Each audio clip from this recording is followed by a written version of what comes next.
Welcome to the Banker Lamp. Please enjoy the video.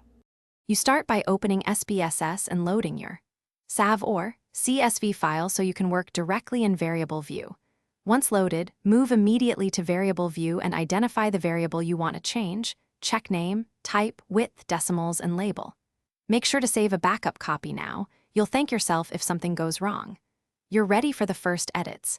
Change a name or label quickly, then adjust type only if necessary to avoid data loss. Now you edit the core attributes. Change type only when you need to convert numeric to string or vice versa. Set width and decimals to match real precision.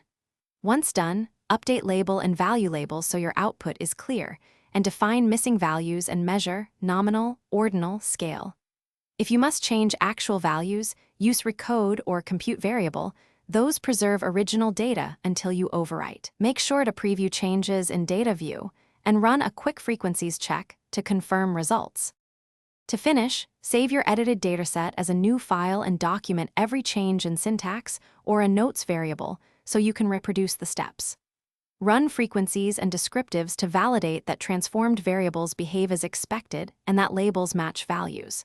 If something goes wrong, first check variable type mismatches, missing value codes, and any syntax error messages. Revert to your backup if needed.